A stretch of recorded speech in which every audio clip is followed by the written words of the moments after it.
KBR news కి స్వాగతం. Annadata Sukhibhava PM Kisan మూడవ విడత నిధులు రైతుల ఖాతాల్లో నియోజకవర్గంలో 30,820 మంది రైతులకు 17,42,00,000 రూపాయలు రైతుల ఖాతాల్లో జమ అయ్యాయని ఎమ్మెల్యే జ్యోతుల నెహ్రూ అన్నారు.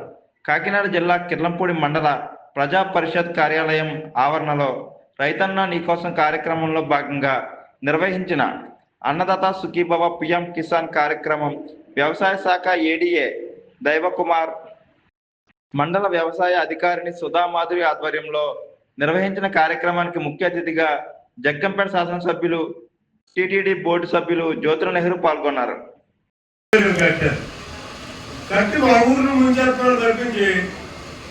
దానికి కాలం మాత్రం అవ్వలేదు. గత 5 సంవత్సరాల్లోనే ఒకసారి అది కొట్టుకుపోయింది, మళ్ళీ కట్టారు. ఇప్పటికీ కాలం అవ్వలేదు. మనం దాని కాలం లోపడుతున్నటువంటి అవసరం ఉన్నాయి. అప్పుడే లేకపోతాయి. కానీ ఈ బెడ్ రెగ్యులేటర్స్ అన్నాయి ఇప్పుడు ఉన్నటువంటి ఏలేరు వ్యవస్థ కారణంగా చూసుకుంటే ఖచ్చితంగా మనం గోడేరు దగ్గర ఒక బెడ్ రెగ్యులేటర్ నిర్మాణం చేసుకోవాలి, కృష్ణవరం దగ్గర ఒక బెడ్ రెగ్యులేటర్ నిర్మాణం చేసుకోవాలి. అలాగే మనం ముప్పల్లి దగ్గర ఒక వారుగాల రెగ్యులేటర్ నిర్మాణం చేసుకోవాల్సినటువంటి అవసరం, రెగ్యులేటర్ కాదు క్రాస్ వాల్ నిర్మాణం చేసుకోవాల్సినటువంటి అవసరం ఉంది.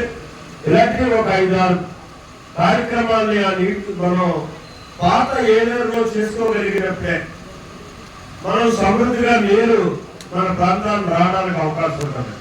ఇవాళ శివాంతి రాజకాలం ఉంది, గోపాలపట్నం దగ్గర బెడ్ రెగ్యులేటర్ ఉంది కాబట్టి శివాంతి రాజకాలం మారుతుంది.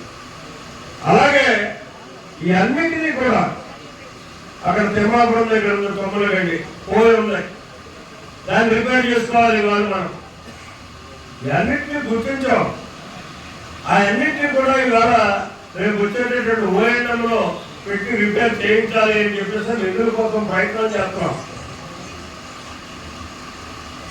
చేసి ఆ అన్నింటినీ కూడా మనం తయారు చేసుకోవాలి. ఇది చేసుకోవడం ఒకెత్తైతే ఇవన్నీ కడితే కూడా ఇంకో ప్రమాదం ముందుకొస్తున్నాం. ఎప్పుడైతే లెవెల్ పెంచామో మన మీదకి నీరు వరదొచ్చినప్పుడు ఊళ్ళు మునిగిపోయేటటువంటి ప్రమాదం ఉంటుంది, పంటలు మునిగిపోయేటటువంటి ప్రమాదం ఉంటుంది. ఆ ప్రమాదం ఉండకుండా బోత్ సైడ్స్ కూడా మనం బ్యాంక్ నిర్మాణం చేసుకోవాలి. 12 అడుగులు ఎత్తి యావరేజ్ ఎక్కడికక్కడ మనం బ్యాంక్ నిర్మాణం చేసుకోగలిగితేనే ఇక్కడ 50,000 ఇసుక నీళ్ళు వచ్చినా సరే మనకి మన ప్రాంతం మన ఇళ్ల మీద కానీ మన పంటల మీద కానీ నీళ్ళు అనేటువంటి పరిస్థితి ఉంటుంది. ఆ రకంగా చేసుకోవాల్సినటువంటి అవసరం ఉంది. ఈ అన్నింటికి చూసుకున్నట్టయితే సుమారు ఒక 200 కోట్ల రూపాయలు పైబడి నిధులు కావాల్సినటువంటి అవసరం ఉంది. ఒక 3-4 సంవత్సరాలు ఖర్చు పెడితేనే కానీ వస్తున్నాయి, సీజన్స్ ఖర్చు పెడితేనే కానీ అవ్వని పరిస్థితి ఉంటుంది. ఇది మాటలతో మనం చెప్పేసి మీతో తప్పట్లో గుర్తించేసుకుంటే అయిపోయే పని మాత్రం కాదు. నేను చెప్పినటువంటి ప్రణాళికను పూర్తిగా మనం కొనసాగించుకోవాలనుకుంటే 4 సంవత్సరాలు పడతాయి. 200 కోట్ల రూపాయలు కావాల్సి ఉంటుంది. ఇవాళ మన దగ్గర రెడీగా ఉన్నది 37 కోట్ల రూపాయలు ఉన్నాయి. ఏదైతే గత ఆధునీకరణలో ఇచ్చినటువంటి 130 కోట్ల రూపాయల్లోనే ఖర్చు పెట్టగా పోయినటువంటి నిధులు 37 కోట్ల రూపాయలు ఉన్నాయి. ముందు ఆ 37 కోట్ల రూపాయలతోటి కూడా ఎక్కడ అవసరమో అక్కడ కార్యక్రమాల్ని మొదలు పెట్టించడం జరుగుతుంది. ఈ సీజన్లో మొదలు పెట్టించిన తర్వాత ఉన్న నిధుల్ని 170 కోట్ల రూపాయల నిధుల్ని కూడా మళ్ళీ తీసుకుని వాటిని కూడా చేసేటటువంటి పరిస్థితి ఉంటుంది. ఖచ్చితంగా మాత్రం దీన్ని పూర్తి చేయాలనేటటువంటి ఒక కార్య దీక్షతోటి దక్షతతోటి నేను పనిచేస్తున్నానని చెప్పి సందర్భంగా మీ అందరికీ సవినయంగా మనవి చేసుకుంటూ, మరి ముఖ్యంగా మన ప్రధానమంత్రి గారు మాట్లాడుతున్నారు. వాయిస్ పెట్టండి అమ్మా, ఇట్లా పర్లేదు, నా పని అయిపోయింది. ఎందుకంటే మనం ఇవాళ మన రాష్ట్రంలో చూసుకుంటే మా నియోజకవర్గంలో చూసుకుంటే 30,000 మంది అన్నదాత సుఖీభవ కార్యక్రమాన్ని మనం అమలు చేస్తున్నాం. దీంతో ఈ వ్యవసాయాన్ని ప్రారంభించి సుఖవంతమైనటువంటి జీవితాన్ని పొందాలనేటటువంటి ఒక హామీగానే ఇది ఇవ్వడం జరిగింది తప్పించి ఇది భరోసా మాత్రం కాదు.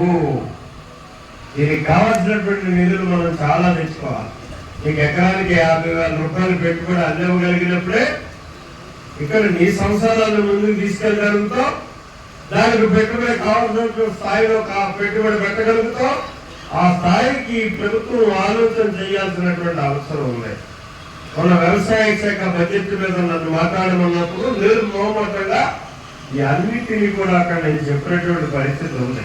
అయితే నన్ను ఎక్కడారు చాలా మంది ప్రతిపక్షం లేదు కాబట్టి ఆ రోజు ప్లే చేస్తున్నావా అని చెప్పి. ఇది ప్రతిపక్ష పాత్ర కాదు, ప్రజల యొక్క అవసరాలు, అందులో రైతాంగం యొక్క అవసరాలు అని చెప్పేసరి ఆనాడు ఎక్కడైనా ఎవడో లేదు మా మిత్రుడు డిప్యూటీ స్పీకరే. నేను చూస్తానే ఉంటుంటారు మా ఇద్దరు యొక్క వర్షం చూసుకుంటే. కానీ మంచి మిత్రులు మేమిద్దరు మాత్రం అక్కడే ఆ శాసనసభలో ఉన్నంత వరకే మా ఇద్దరికి ఆ ఘర్షణ ఉంటుంది. బయటకు వస్తే ఇద్దరు కలిసి మళ్ళీ మామూలుగానే పోతాం. 100 బత్తాలు పడినా సరే దాన్ని తీసుకెళ్ళి గొడవలో మారేస్తారు. కొత్త ఇత్తనాలను తీసుకొచ్చి అందిస్తారు. ఎందుకంటే ఈ ఇత్తన మార్పిడి వల్ల పంటల దానికి తెగుళ్ళు రాకుండా, మందులు ఎక్కువగా కొట్టకుండా, మెన్యూలు ఎక్కువగా వాడకుండా పనిచేయడానికి ఉపయోగపడడానికి అవకాశం ఉండేటటువంటి పరిస్థితులు ఉంటాయి. ఆ విధానానికి వాళ్ళు రావాలి అనుకున్నప్పుడు వ్యవసాయ అధికారులు అందరూ కూడా దీని మీద దృష్టి పెట్టాలి. సైంటిస్టులు దృష్టి పెట్టాలి. ప్రభుత్వం దానికి నిధులు ఖర్చు పెట్టాలి. ఇందాకే నాకు గోపారం నుంచి ఒక రైతు వచ్చాడు. ఇప్పుడు రాత్రి 8 గంటల మంది నన్ను 100 మంది రైతులు వచ్చి వాయిస్తారు. ఎందుకంటే 800 ఎకరానికి ఏదన్నది 500 నెంబర్ ఎంతమ్మా అది కొత్తగా వచ్చింది ఈ సంవత్సరం.